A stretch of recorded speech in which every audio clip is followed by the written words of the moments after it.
here today? How is everybody doing?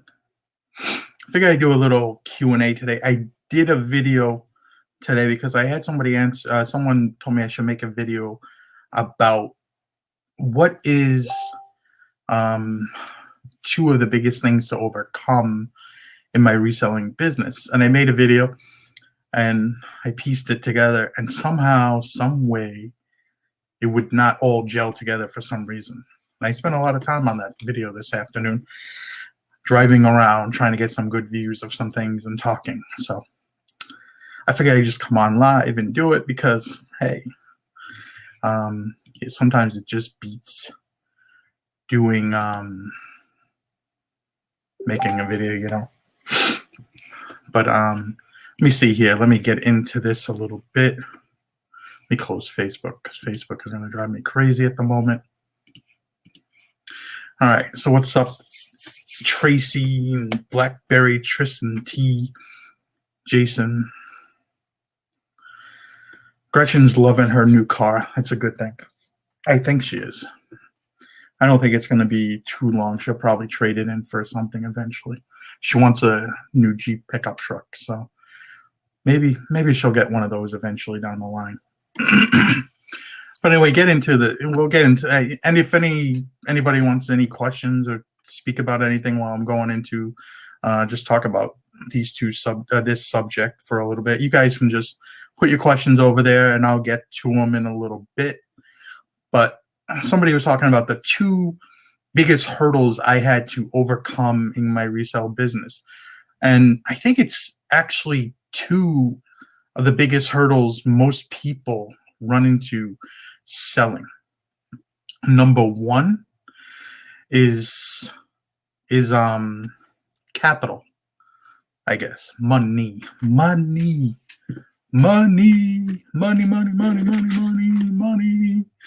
One of the biggest is, these are majority at ones here, maybe a few 20s, but not much. We ain't flossing over here. But money is probably one of the biggest things people tend to run into issues, hurdles, roadblocks. Because sometimes when you build a business only so far, let's say, for instance, like us, you're at that 10,000, 12,000, 15,000 plateau. It's kind of hard to get over that because you're like maintaining, because you got so much money going out. In our case, we have our house, we have a vacation house, we have 2 cars now. And my wife, works part-time, technically, like 24 hours a week or something like that. And at this moment, for the next 3 months, and it's not like she's making huge amounts of money. Her job is more based on benefits and stuff like that. And a lot of it, we figured a lot of her paycheck, because they double match it dollar for dollar, we figured we put a lot of that into a 401k for a while, because why not, So that does put a little more pressure on me to take care of and pay the bills.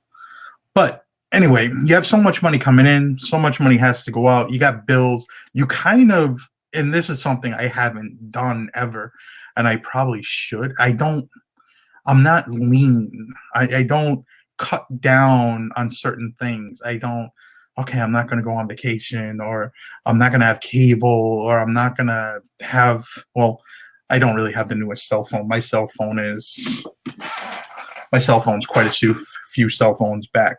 I got a Samsung Galaxy S8. What are they on, like the 11 now or something? And my phone's all cracked up too. It's all smashed in the corners.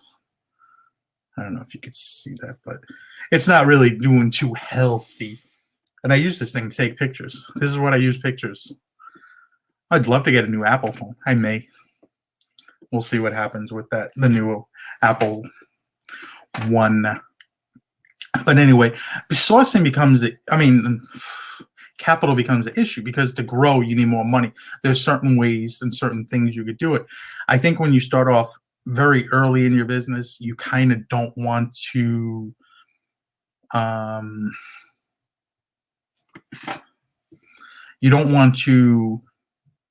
what's the word? you don't want to overextend yourself. It's easier when you have a job to put money back into the business a lot, and it's good when you can do that. But when you're full time, it becomes more of a craziness, and it's very enjoyable. Don't get me wrong. I love what we do. I love it a lot. Um, I should say me. I shouldn't say we anymore. But if because eventually I'm gonna have to move at some point. My wife works 100 miles away from home at the moment, and eventually she's on probation period for like 3 months. So over the next few months, we're gonna look at getting something sooner than later. And it's fun. It's good. I mean, for myself, I never overextend myself. I probably do buying and selling signs a little too much because I can tie up a lot of money in those. Just recently, I've had like upwards of probably $12,000 tied up in some signs. And sometimes I tie them up and I don't realize how long it may take to get to me because some of them are oversized. I don't want to pay a few $100s or several $100s for shipping because shipping is crazy lately. Anything 3x5 or something like that, it becomes you got to rely on the buddy system or know someone that's going to a show. So it can become a crazy pain in the neck. But I'm good where we are. We don't really have any credit cards or anything like that. I've never used any of the what is it, PayPal Capital thing. I've looked into it, but I just don't think it's for me. I don't want to have this thing where I have this paying back 30% every day. Like that seems crazy to me. So I'm in a good. I could spend a lot more money if I want to. It's not really that hard. But for a lot of people, it does become an issue. And I think if you do it correctly, you could take money and you could use it. Like if I took 30,000, I wouldn't even, or 20,000 from or 10. I don't even know how much I would be able to get from PayPal. But I don't even think what could I do? I like thrifting. I'm not going to get into pallets. I'm not going to do a lot of crazy things. So unless I start going like crazy and buying everybody's inventory that watches my videos and everybody wants to be in my little saucers and send me stuff. But, before we get into part 2 of that question. So, I mean, if you use a credit card, possibly maybe with a cash back to help you out, it could maybe be beneficial, but you have to turn stuff over quickly. How many times? Because then you're paying interest on a credit card. Well, unless it's a cheap credit card, then it might not be that bad. You have a cheap interest rate. That's the only reason I bought the truck I have, because I have 2.9% financing on it. At the time, we could have probably bought it or came pretty close to buying it cash. But at the same time, it's like, why would I spend that money on it? Because that money could make me so much more than that 2.9%. I can make a lot more off of that money than that. So, and then there's like the working capital thing, which I'm not really too much in tune with that and how that works 100%. I've looked into it. I've known people that have used it, and if you could use it onto your business and grow your business, I guess it's a pretty good thing. But I shouldn't speak on something I don't know, and I'm not. But before I get into the second part of this, I'll see some people in the chat. What's up, Brian? Oak Picker. Ken Deagle. Yeah, I just killed your name. Mr. Sadie. A bunch of you other guys. We got some Australians in here. Philly Picker. Some UK people. A couple of pickers. But it all comes down to like a thrift beast there. It just all comes down to what you want out of your business and how can you put back into it. Sometimes I wish I could go back to work and do something because, I mean, I could, but I don't want to. I don't have the interest in it. There's maybe one job I would probably do. Maybe like heavy machinery, get into that again, like backhoes and bulldozing and crane work and stuff like that, maybe. not crane, but front loaders and stuff like that. But because the pay's there, the pay. I'm not working for little money. My money, has to be very sufficient. But drum, I have not come across that brand. Not at all. I've never even seen that brand that I can tell you. What's up, Tommy? What's up, Shortwave? But anyway, getting to the second part of this thing now is the second biggest thing to overcome trying to grow your eBay business is sourcing stuff. For me, for whatever reason, I find such enjoyment in thrifting. I love it. And maybe once I get settled, because I know for a while now we've been like, I'm gonna move. I was just waiting for the wife.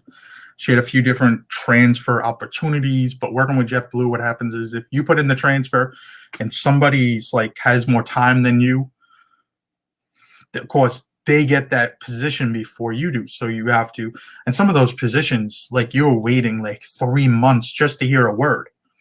And then you have to go through all your background checks again and stuff because it's going to a new airport and everything. Kind of crazy. And because my wife did live outside the country for a large portion of her existence, it becomes a pain in the butt. But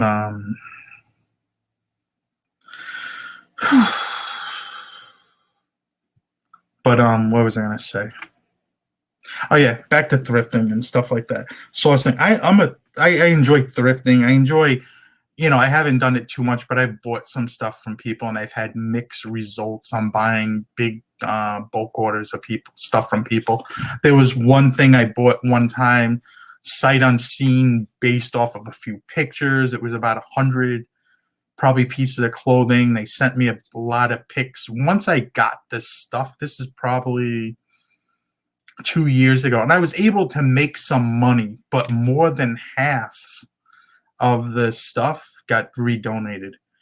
I mean, there was a reason why they weren't selling or getting out of it.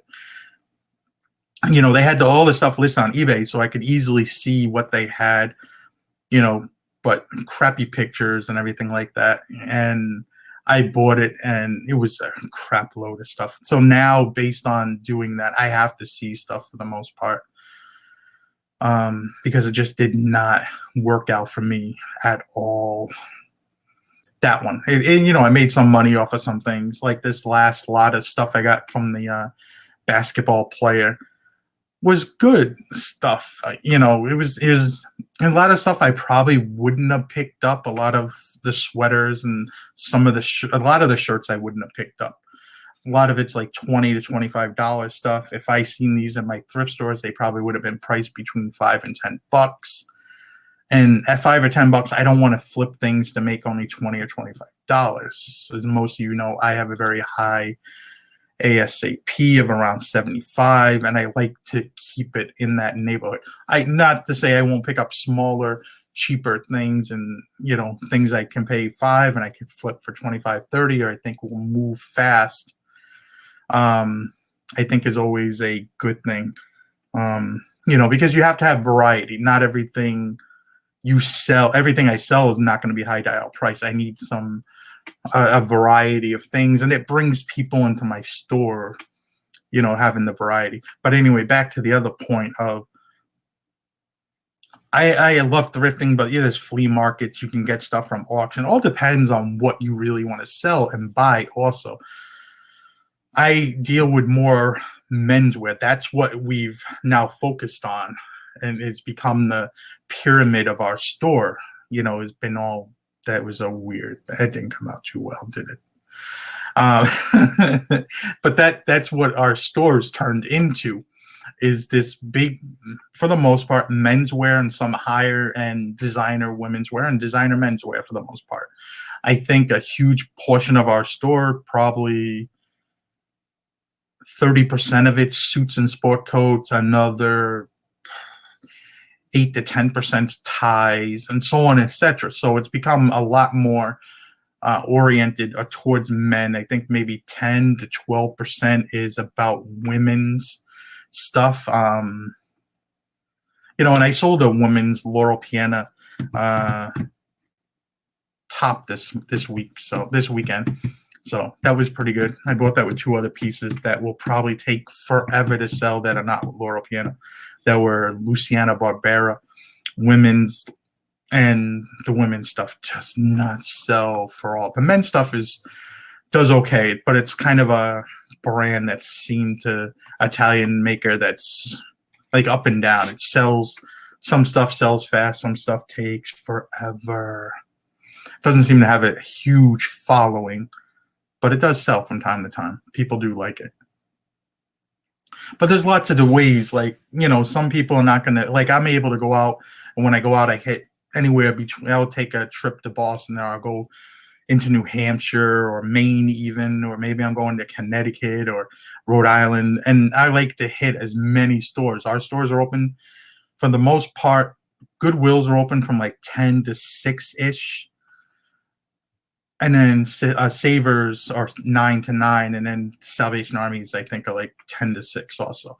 So if I can start at Savers and then go to the Salvation Armies and a mixture of Goodwills and then finish up with the Savers stores, I try to plan routes that benefit me for time purposes, and I try to go out mostly 9 to 9, but sometimes, 6 o'clock if I'm not doing that well, 5 o'clock.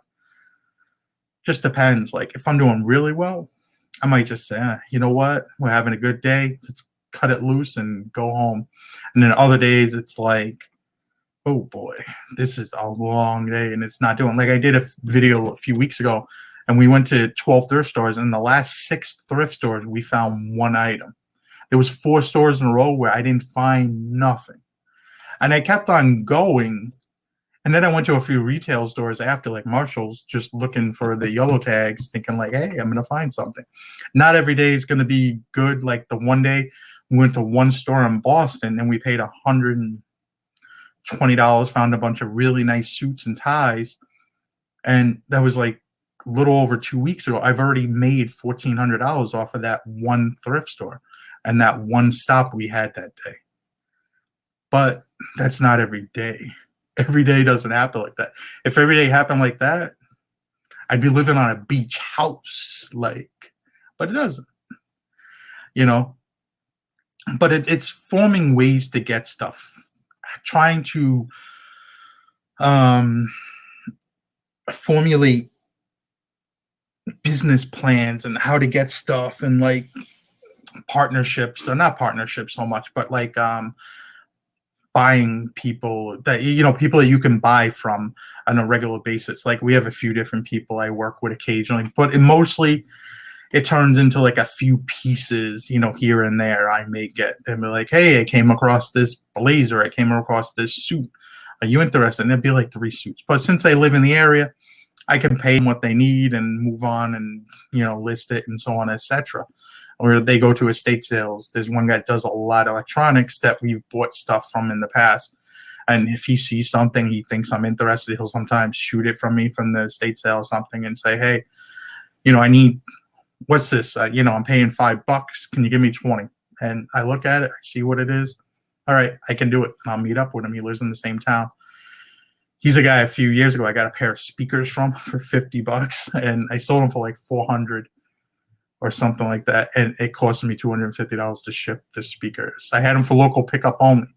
One thing to learn with shipping is make sure you know what you're going to do before you get the item. And I knew I was going to do local pickup. They were a really nice pair of clip speakers, but they were big and heavy. I quoted them shipping by going down to our little pack and ship place. They did a great job with shipping. They went to Nashville, and it cost $250 from Cape Cod. If they were going out west, I don't even want to know how much those would have cost. They were big-ass speakers, too, and heavy. Heavy.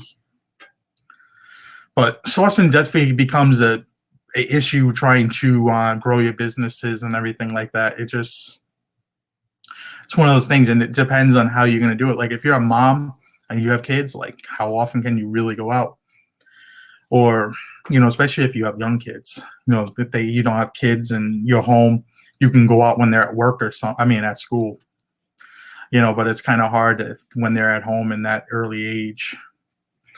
So, I mean, it's one thing you try to, because I do it full time, I can work around it and do well. But I'm gonna go back into the chat here and see what we had here.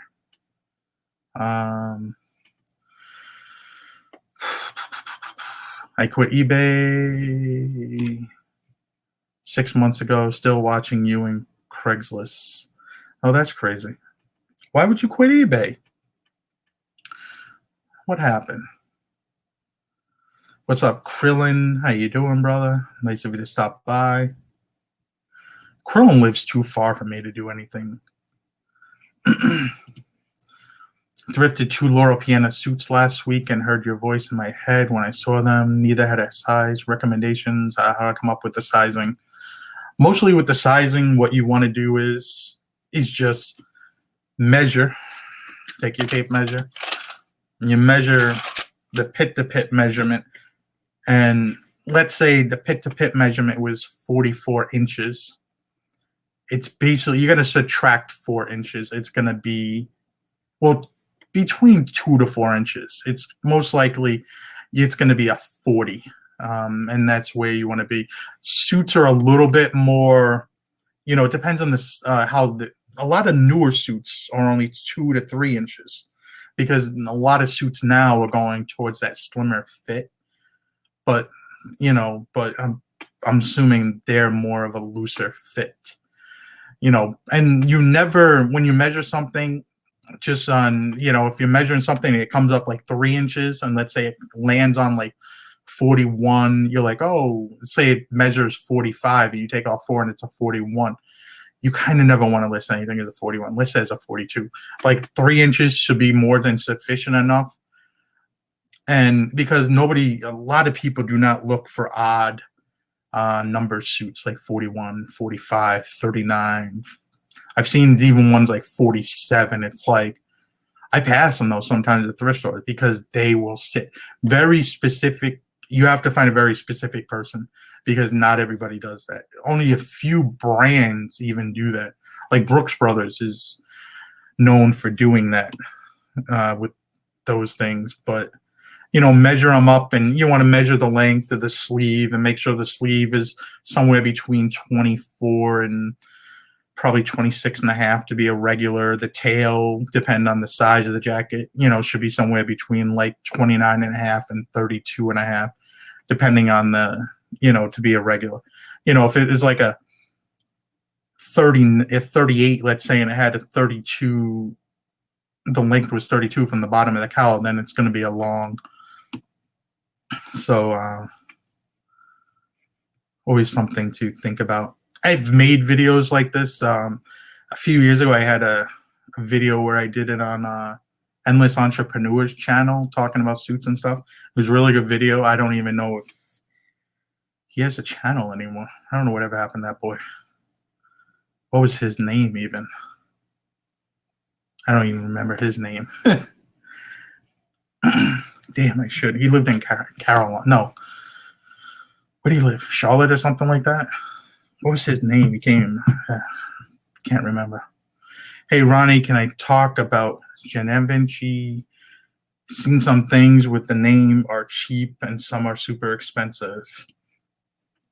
On that, it all goes about the age. The more newer stuff is going to be more money. The older stuff was very much well mass-produced and not really great value. It's the newer stuff that you want to look for. It's the same thing like Christian Dior. For the most part, you find the newer stuff that just says Dior, you're doing good. The older stuff, and the way to figure it out is just look at the labels, and you can kind of tell when a label is more current or recent than when it's a vintage label. We've all wear enough clothes to kind of know, when a label looks older and a label looks newer and stuff like that. What's up, Turtle Trader? This chat thing likes to jump around, I tell you. It's hard to pay attention to this. Okay. Ronnie, I got a bunch of suits I don't think I can get or want to get around to them, can you lot them out? Some of them are high-end stuff, all decent stuff. I gotta learn from your show. I got a bunch of suits. I don't think I can want to get them around. I mean, you can lot up suits, I guess. I'm not sure how, because if they're different sizes and stuff like that, I don't know. If you haven't, you can also, I mean, if you just want to sell them, I mean, maybe I'd be interested. You could email me at hartsmotorcompany@gmail, and maybe I can help you out and see what you got, or help you out a little bit better. But let me see here. Okay, this chat likes to jump around. Okay. Oh yeah, his name was Luke. Luke, that's it. Luke. What's up, Thrift Mind? How you guys doing? He sold his inventory to keep his marriage intact. That's kind of funny in a way. Oh, he sold his business. No, he sold his inventory. So he doesn't do eBay anymore, you're saying? Oh, that's interesting. What's up, Adams? Exploits. Kind of said that wrong.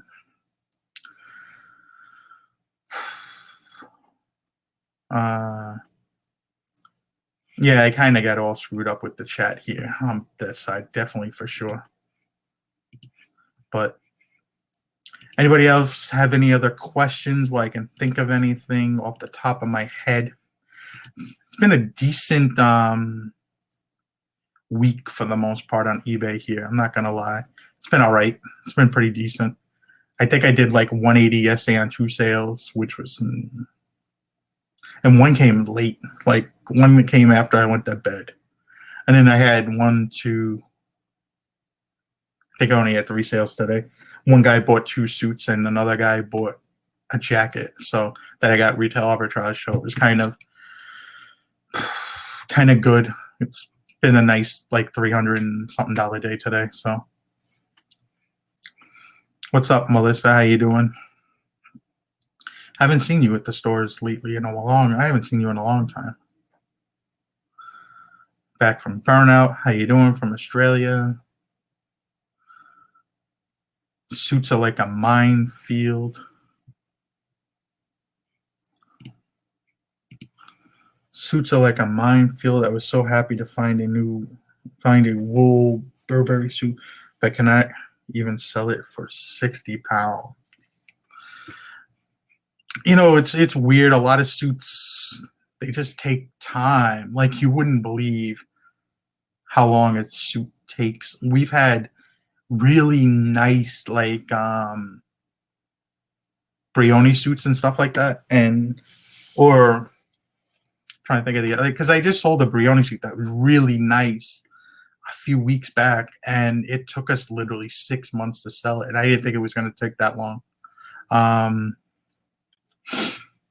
And then, you know, we had a Gucci suit a few years ago that was really nice, and it was made when Tom Ford was actually, you could tell by the labels of stuff by knowing the brands and studying and searching the Tom Ford labels for when he was the head of Gucci. A really nice suit, but it took like 2 years to sell. 2 years. It took forever.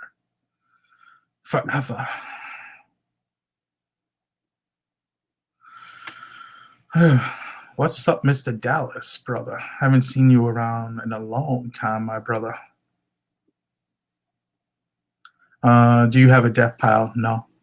I had about 100 things to list last Sunday, and I've already listed everything. Got it done. Got it up and listed. I think yesterday alone I listed 40 things. I listed like 6 or 7 today. Listed a bunch of suits earlier in the week and sport coats and stuff like that. I kind of batched through everything. I think I have maybe 10 pairs of pants I got to list and a suit maybe tomorrow. My wife comes home tomorrow night, so I'm going to try to get that stuff out of the way and get it all clean. She was kind of mad because I had a pile of clothes behind me on the kitchen table, and she wasn't too thrilled about it. I was like, nobody's coming over. Don't worry about it. How is Grumpy doing in Florida? He's doing good. Thinking about it, he hasn't messaged me back. I messaged him yesterday. He hasn't replied back to me, which is unlike him for the most part. I think I'll probably look at my phone now and he'll probably reply. Ooh, we just sold something else. $28. Hey, but it's money. It adds up, right? It adds up at the end of the day. Everything adds up.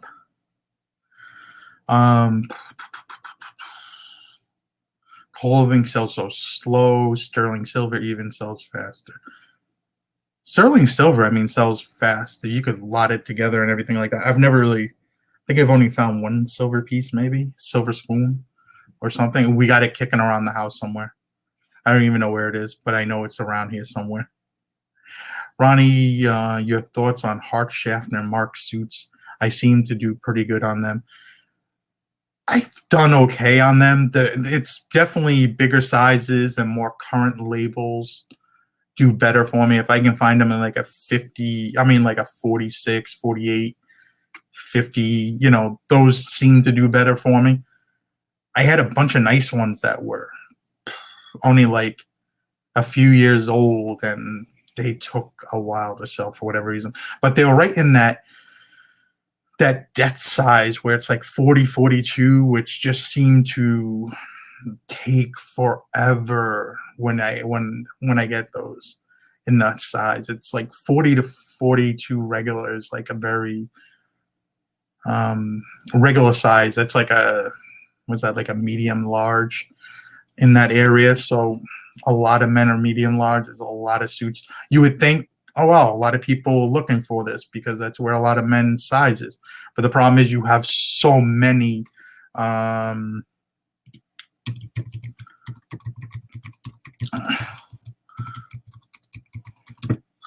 so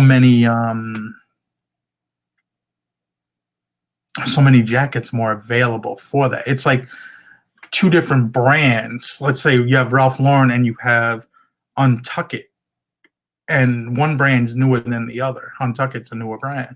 Ralph Lauren's been around a while. They cost, actually Untuckit's probably a little bit less than Ralph Lauren, but you could get Ralph Lauren at discount stores. And I've seen Untuckit actually at Marshall's too in the past. So thinking about it. So anyway, make a long story short, because there's not as many listed, it's a newer brand, you don't find so many into the secondary market. It holds its value a little bit better. At one time, 4, 5, 6 years ago, Vineyard Vine stuff sold so much better than it does now. Now there's so much of it. And it doesn't matter. It's only costs. You could go to Marshall's down the street and buy a $35 shirt brand new with tags. So it's knowing what there is and stuff like that. Ken Daigle, have you ever found any of the super rare Bentley brand? You mean like the car? Like the car thing? My wife once passed on I think it was a Bentley Continental, what do you call it? Manual that goes in the car. What the hell they call those? Service manual or whatever it is. I can't remember now. We used to sell the shitload out of these things. Not Bentley, but other vehicles that people look for in the secondary markets, like heavy duty pickup trucks and some obscure, Mercedes, BMWs, things like a Ford Excursion. People look for those manuals because it helps them figure out about cars and stuff like that, the service manuals. But my wife found one that was for a Bentley and thought $20 was too high. And then come home and she seen somebody else must have picked it up because she didn't. When I went back there later, she was looking all over the house for it. So I'm like, it's probably like a $250 thing. And just the look on her face was like, and this was a guy, he used to own the Saturn dealer, and we got so many.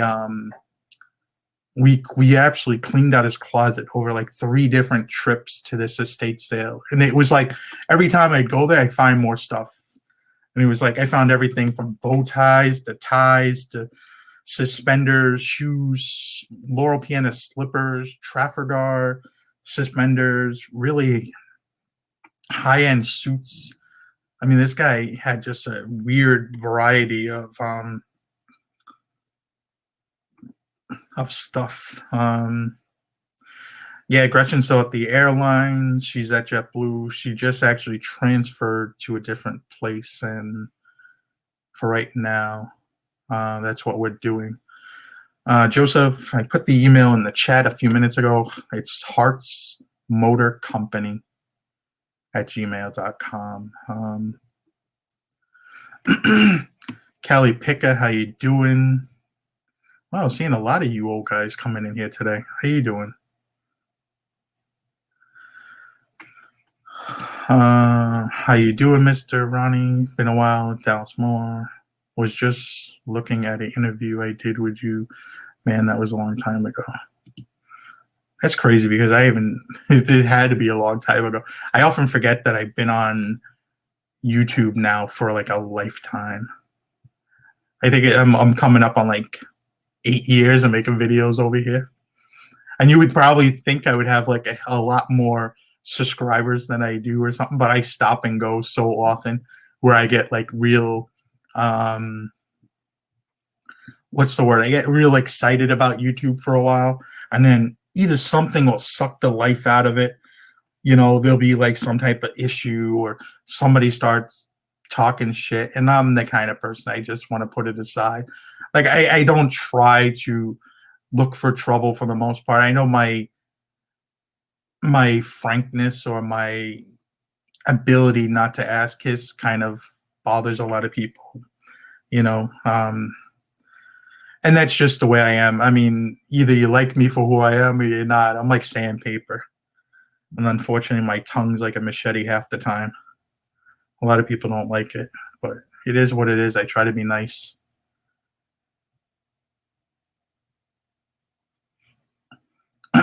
I don't try to be mean to anybody, but I get that from my mom. My mom's that way. My mom is a little definitely from my mom. My wife would tell you right now.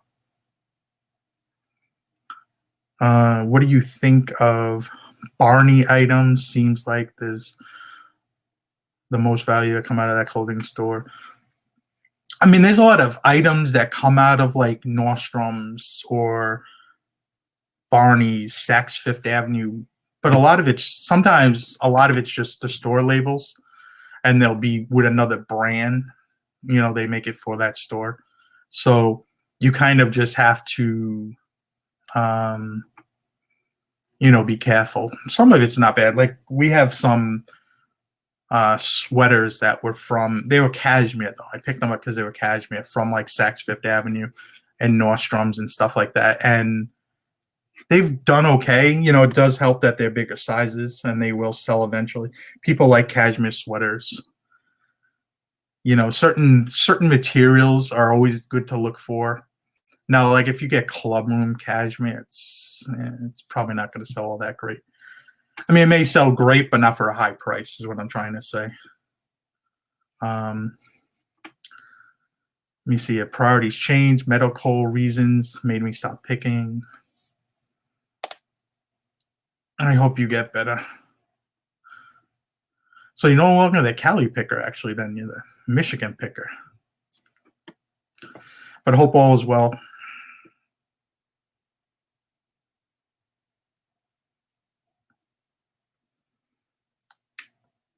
But I don't know. Oh, somebody asked me about my sign. Where is it? Over there. Over there. Over here. But it's in that box on my recliner over there. You can see it. No. I can't point to the right place.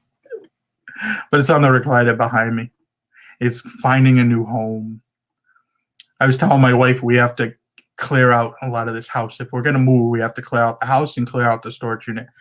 We have a 10 by 20 or 10 by 25. It's a big storage unit, and I got to go through it and get a lot of that stuff out of there. A lot of that stuff I'm not going to take with us wherever we go, which I know where we're going, but a lot of it I don't need. And I'd rather have some extra money to just spend on the business, but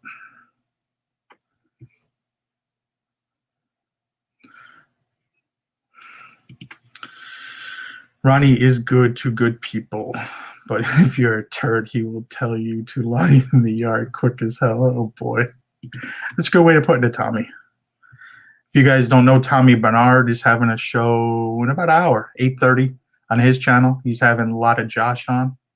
I actually moved my show up earlier because I realized I was going to have a conflict with his time, and I didn't want to run over him or his time or cutting to his viewership or anything like that. You know, I want to be thoughtful to the people I like.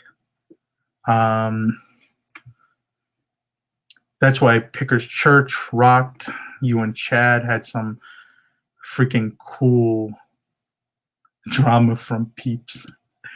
Oh, Chad loved calling out people, as I kind of didn't ever wanted to get too crazy about it on YouTube. There's a few people, you know, they just act up, and unfortunately you have the platform. If you want to clap back at somebody and you want that smoke, I mean, unfortunately, you know, you can do it. But you know, it's one of those things. Let me see here. Any thoughts about the Cincinnati reseller rally? You driving or flying there? Good question, Brian. As of right now, I'm driving. My wife will be flying, and I will be driving. That's why I have my Suburban for trips like this, and that's my whole reason. I wanna source this certain different places. Well, not really. Go to Pennsylvania. Like, is there any good places in Pennsylvania? Being honest, is there anywhere in Pennsylvania? I mean, I've been to Pennsylvania before. We've been to certain cities, and I've done okay. I kind of like thrifting new places and seeing what's there.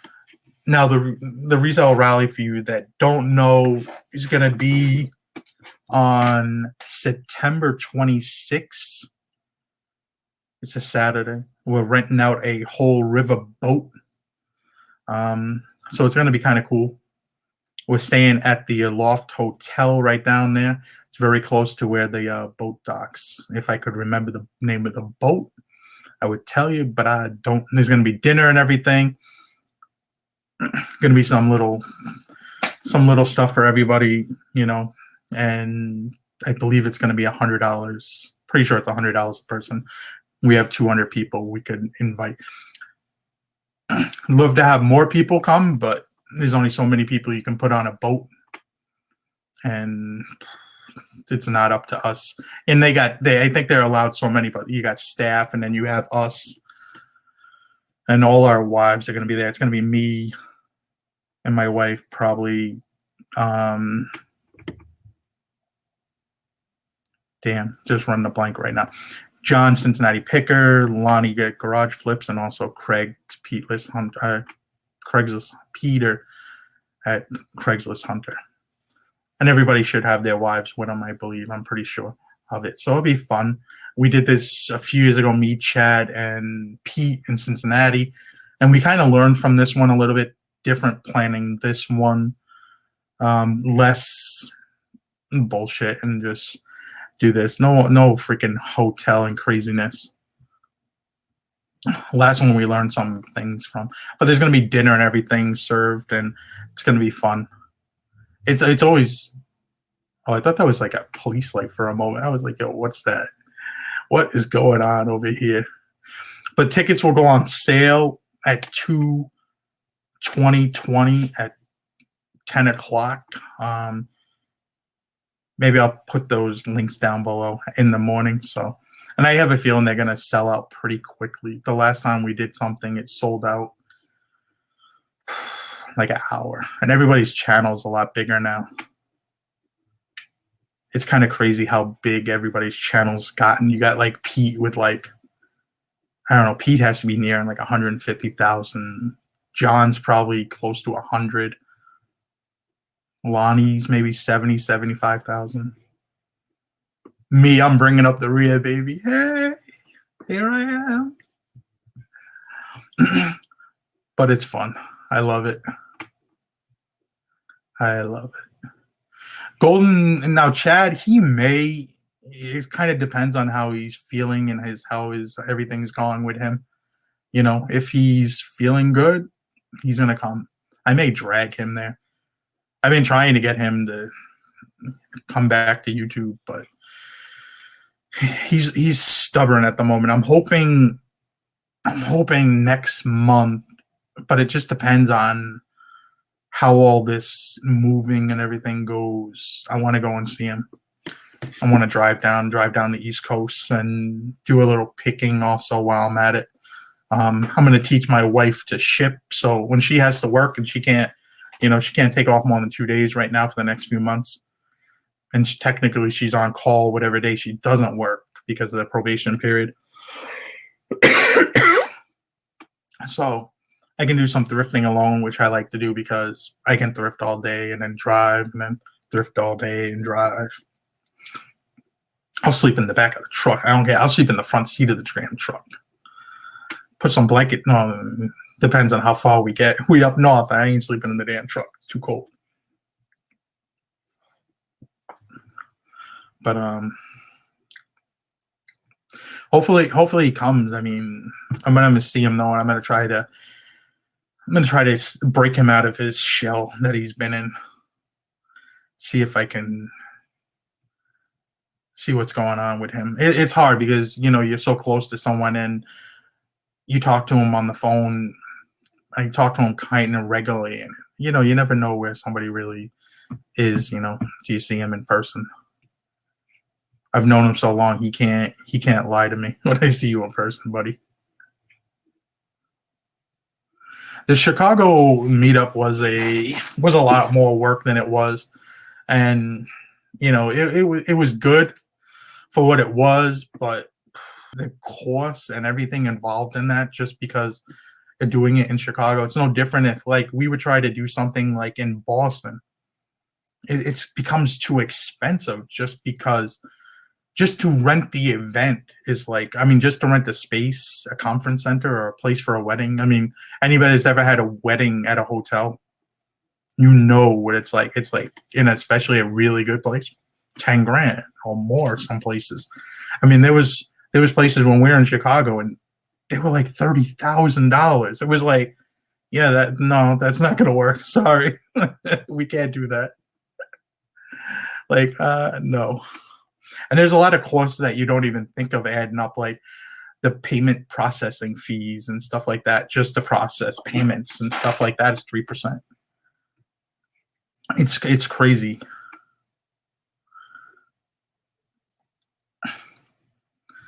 You should come, Dallas. Once I move, Dallas, I'll figure out something, or maybe I'll just drive everywhere and see everybody. But the North Shore Ocean Front Resort, the cost is $89 per night. Group rate. Where are you again? From the ocean. Yeah, it's probably for this time of year, but as you know, you get into a warmer time of season. I don't know what it is, but it's probably a lot more than that. Like down on the Cape, I could probably do something, but the problem is you're more than an hour from the closest airport, either Providence or Boston. So, and you're 2 hours away from Worcester if you flew into Worcester. So it's not really centrally located because we don't have a lot of traffic down here this time of year. Probably could get a lot of people to come down if I ever did plans. I mean, if we ever did plan something like that. But I just think it's too unrealistic because of the driving distance to the airport and everything like that. It wouldn't make sense. People would have to rent a car, take the bus. It just doesn't make any sense.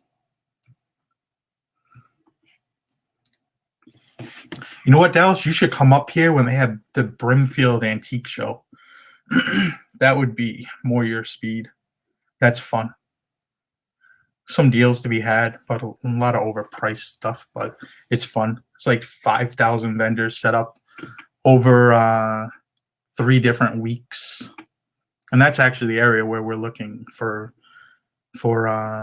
housing, actually. Brimfield, Sturbridge area. I was just talking to someone earlier. Freaking housing is not cheap in Massachusetts. Especially that area. You move more inland, and because it's everybody that commutes. Worcester is actually the second largest city in New England. So, and it has a lot of commuters that go to Boston. So Boston's become so expensive that everywhere going out, Boston, like an hour, even like southern New Hampshire, southern Maine is expensive. Most of Massachusetts is.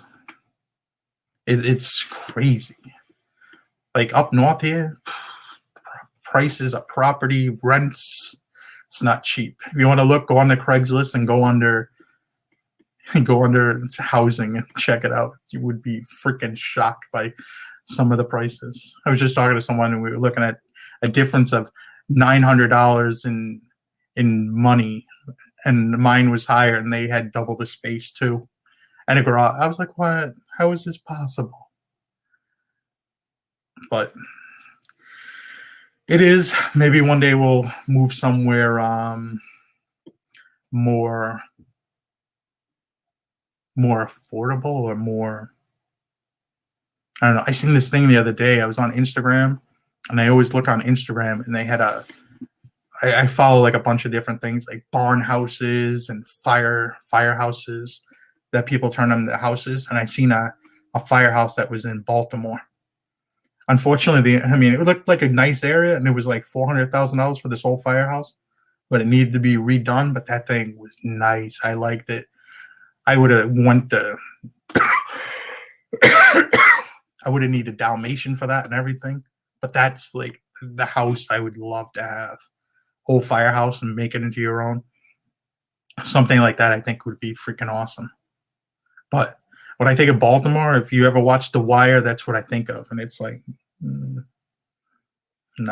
I don't know if that's a good thing. I mean, there's some good areas of Baltimore, but for whatever reason, and it doesn't help. The one time I went to get off in Baltimore, we got off in a crappy area to go to a thrift store. My wife didn't even really want to get out of the car. And I was like, oh, you want to be left here in the car? Okay. And then she was like, oh, I'll go in the store. It's kind of fun. Let me see here. The resale rally basically is just going to be like a dinner on a boat and some networking, get to meet everybody, get to say hello. This is basically what we did the last one, without all the stage and talking on stage thing and answering everybody's questions. It's just networking, getting to know each other, and trying to form business relationships with different people, or trying to, you have time to talk to people, and you have time to build off of things. Sometimes there's little things that you could just learn from watching a video. I mean, like, Dallas is in the chat here. I mean, his videos he hasn't done a video probably in like 3 years, I would say, on reselling. But his videos still hold value. There's things that he picks up and sells that is like, you shake your head because you're like, oh, I wouldn't even think about that. And a lot of this stuff still gets passed over, but he has some really good videos. I wish he'd come back and make some videos. Wink, wink. But I know it's not that easy. I know a lot of people They stop making videos because of time or just doesn't add up. But I do definitely enjoy a lot of different people's videos. Um,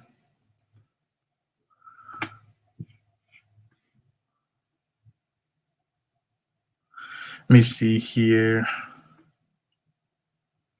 It's high almost everywhere. Well, I think certain areas in the country it's not as bad, but I know for us we live in, I forgot what we lived in, the fourth or fifth highest area, like county, I guess is what it's called, the county or something like that, or however they figured it out. I seen Barnstable County and I was like, what?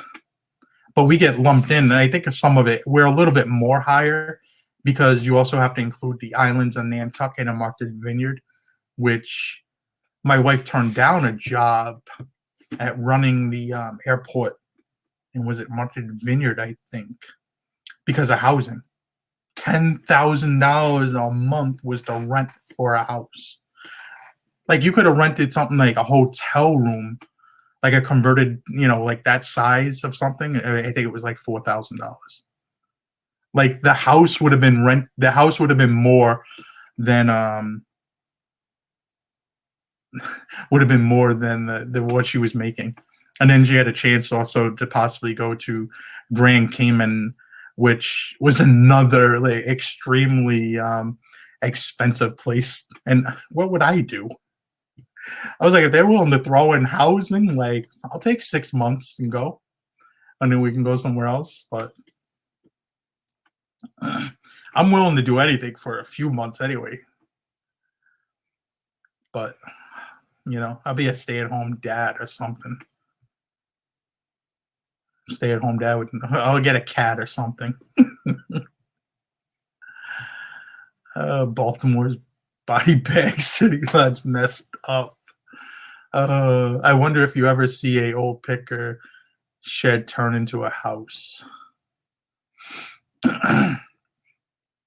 There's a lot of people that like build houses out of those sheds, like those tiny home things. I watch some YouTube people and they go around and they show different things that people live in, and it's kind of crazy what people will build into a house now. I guess tiny houses is the in thing over the last, I don't know, 5 years or so. But not sure whatever. Not for me. Not that I live in any big house as it is now, but I really would like a nice, decent sized house to at least run the business out of, or have a separate space for the business. Actually, would be nice, like a finished basement or something, or a barn. Like all these guys talking about sheds, I want a barn. Or one of those like we were looking at Morton buildings and stuff like that, and those things are pretty cool.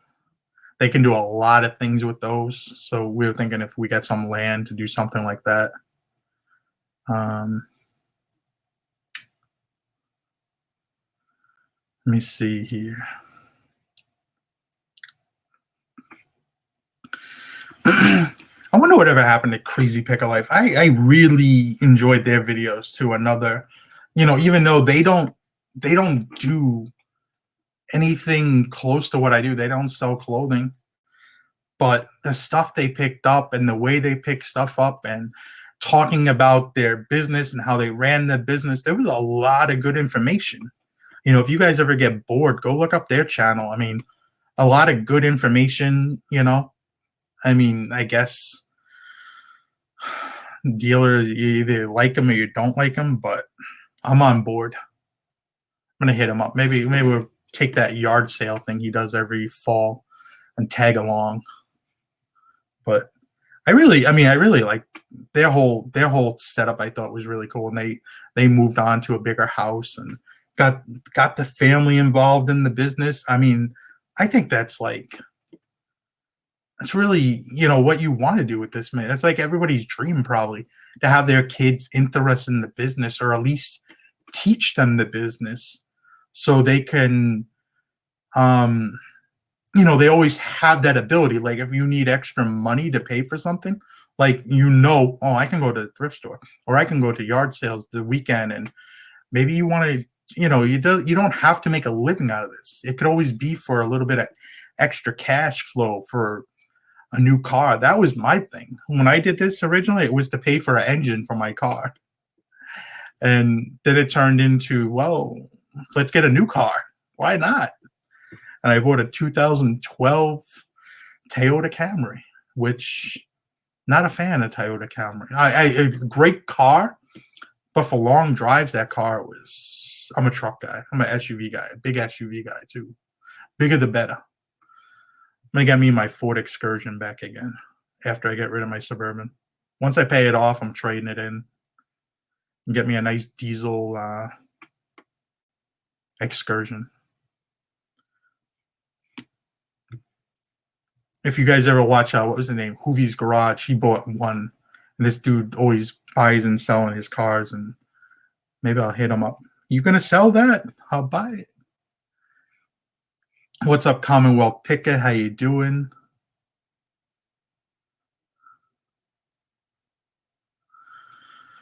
Oh, this chat is so crazy. This thing drives me crazy. I should use the pop-out chat thing, but I'm not.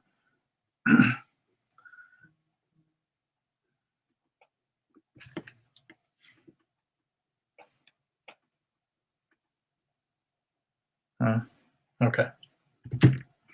How's the email? Hey, no reseller living out of one of those tiny homes. That's kind of true. I'm not gonna lie. You definitely would need to figure out how you're gonna do your space. What's up, Commonwealth Picker? How you doing? I think I'm running out of questions over here.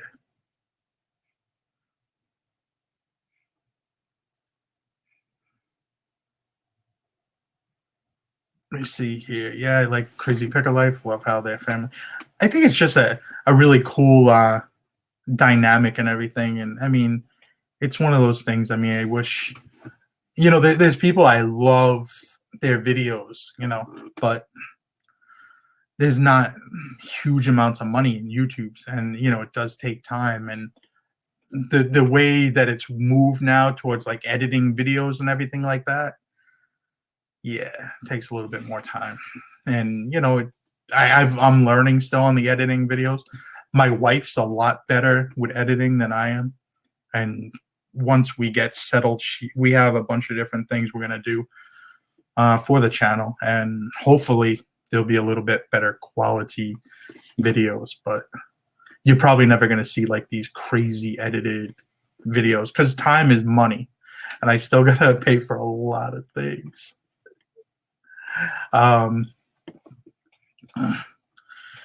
But I enjoy making the videos. That's the thing. I enjoy, like, I can go on here and talk with you guys, and I feel like I'm not alone with what I do, and there's a lot of great friends I've met, and there's a lot of you that have been around forever, so it's kind of cool and it's fun. Like Dallas, I have known Dallas for 6-7 years now, and California Picker and Cali Picker and all these, Chad and Jesse and Rudy, and if you guys ever remember Square Deal Guy, all these people, it's like still talk to these people on almost, every weekly basis, if not daily at times. And it's fun. I mean, it's fun that you form these relationships. And some of them, I mean, like Square Deal Guy, I've never met Square Deal Guy. I've talked to him so many different times. I've been meaning to get to San Diego and see him, Chris, but hasn't happened. And we have a sign that I got to pick up for him. He's been holding this sign for like 4 years because we can't get it to get any cheaper than $600 to ship it to Massachusetts. Probably the longest distance within the continental USA, San Diego to Cape Cod. That's what the guy told us at UPS at the time. He was like, "You picked the longest distance in the continental US." So we're like, "So what does that mean?" And the sad part is, if you put the you put the dimensions online, it shows like it should be like, I don't know, $200 to ship. And then when you get there, they're like, "Oh no, this got to be on a pallet," and it's like a 12 or 14 pound item. Maybe it's 20 pounds all packed up, but it's like, really? But it's 50 by 50 by 10, maybe. It's been sitting there. But it's went up in money. It's went up in value from what I paid for it. So that's a good thing. But I lost the chat now. Where'd the chat go? There it goes. If anybody else has anything, I'll give you a few more minutes, and then I'll head out of here. Tommy and Josh will be going on in about 20 minutes or so. What's up, Mike? How you doing? Hope all is well.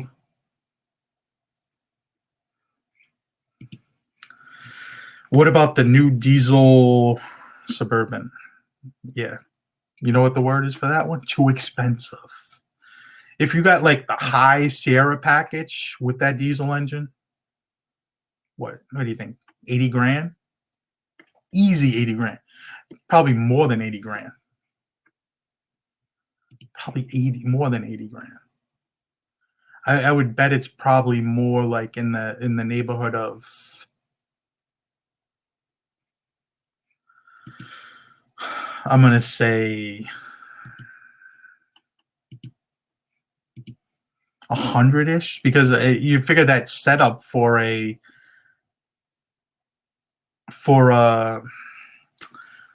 pickup truck, it's like a $12,000 option. So it's huge money, just huge. And I don't know if after buying my Suburban new, I don't know if I would buy another Suburban off the top. That truck is, for a 50-something $1,000 truck, it's made pretty fairly cheaply. But this is the way with a lot of vehicles. I kind of like the Dodge Ram pickup trucks. They have the that huge screen in it. Oh, it's almost like a Tesla screen. That thing is awesome. But at the same point, it's like, I don't know if I want to spend all this money on a new vehicle, because they just go down in value like no tomorrow. I think I got to learn to stop buying the more expensive things and buy vehicles that are going to keep their value more so. If I bought a Ford Excursion, good condition one, probably from the South, that's not all rustied out, good condition, it's going to retain its value for the most part. Drive a vehicle that's not going to lose any value is probably a good thing.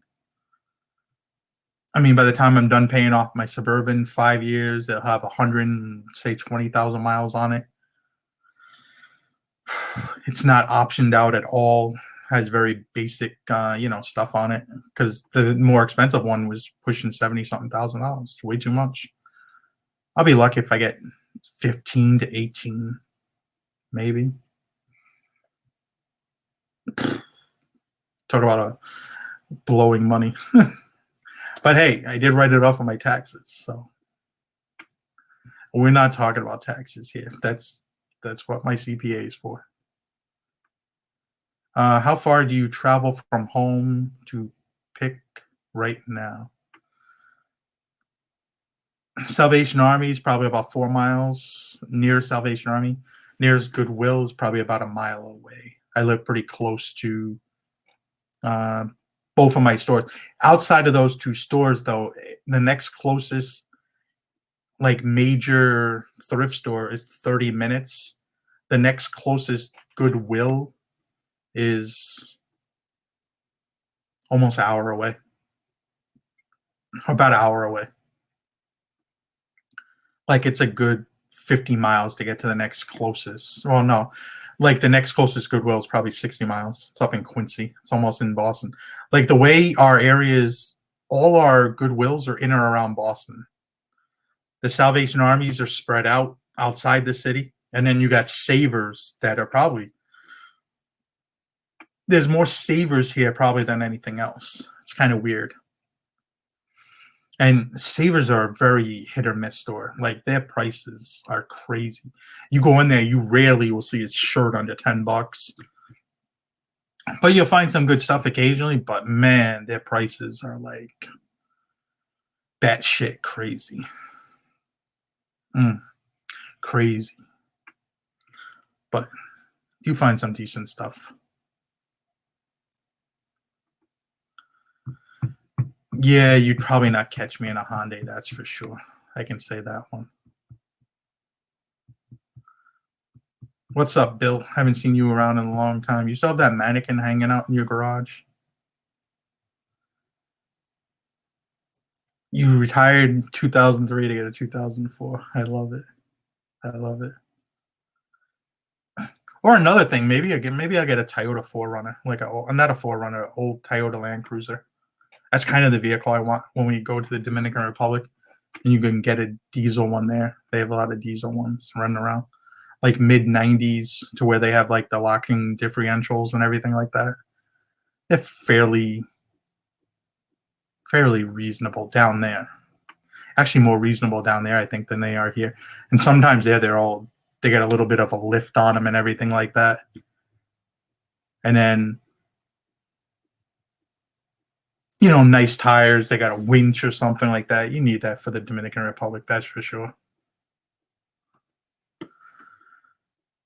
But you need a vehicle down there. We had a Mitsubishi Lancer when we lived in the Dominican Republic with my wife. It was her car that she got given to her from her mother-in-law, and I mean her mother-in-law, her stepmother gave it to her, and that car would like bottom out.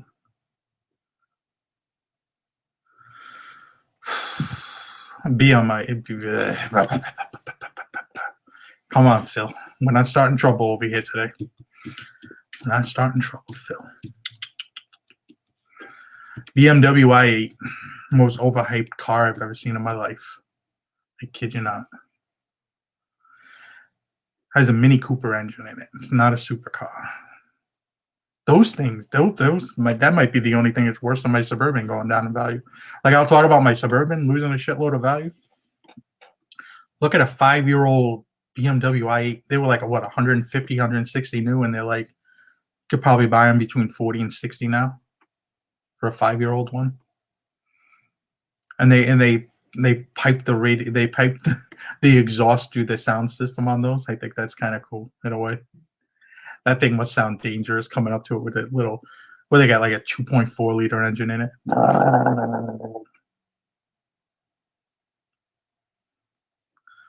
Why are we doing Spanish, man? I'm not up on my Spanish today. Ronnie, what NFL and NBA teams do you go for? NBA is the Celtics all day, every day, and they won today. I was watching the game. NFL, I was a big Charger fan growing up when I played high school football. I was a huge fan of I'm trying to think of his name now, because I played linebacker and I also played fullback. I was a big fan of, for whatever reason, San Diego Charger plans. They had Natron Means. They had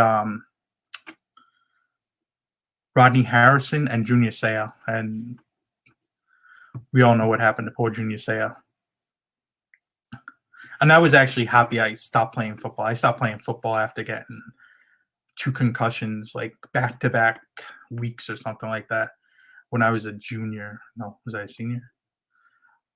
And I just stopped playing because it was a mess. I didn't feel good. I was puking for periods of time. That stuff, the stuff those players go through for football, like I kind of don't even watch football too much. I was watching a little bit of the XFL, but I used to be a Charger fan, but since I moved to LA, I can't really hang with an LA team.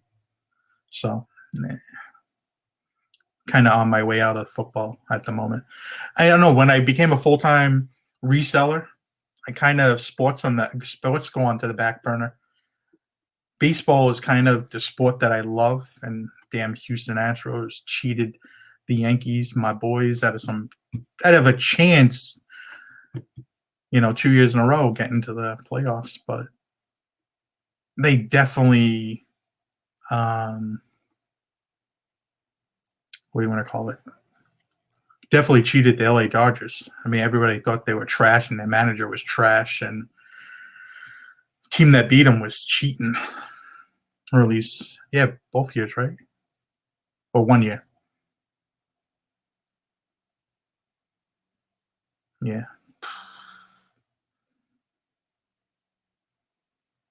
Who won in 2018?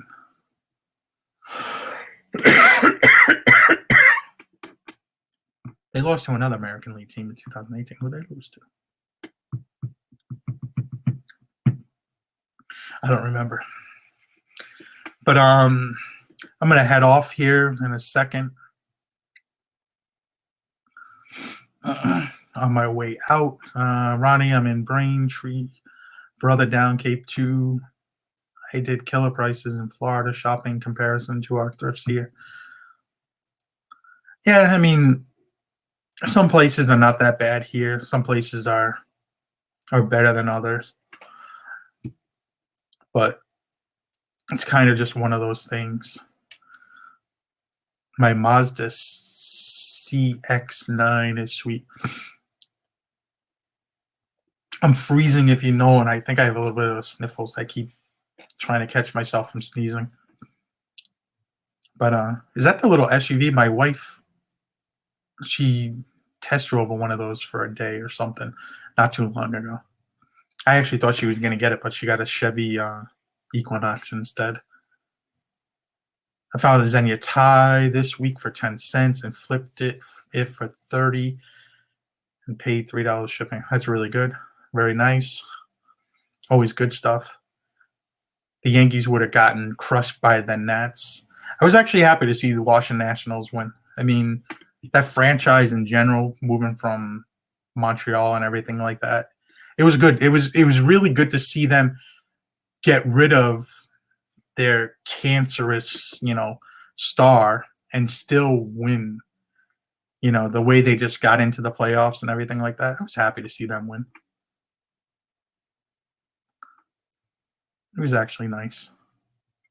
You want to see your team win, but sometimes, if you see another team that's probably more deserving to win, it's good. It's not always about winning. You could. It's like Patriot fans. They go, "Oh, we need to win." It's like, yeah, you got enough championships. Let another team win. But I'll see you guys later. Talk about another cheating franchise, New England Patriots. Let me tell you. Yep. But see you guys later. Like, comment, subscribe. Have a good day. See you guys later. Bye.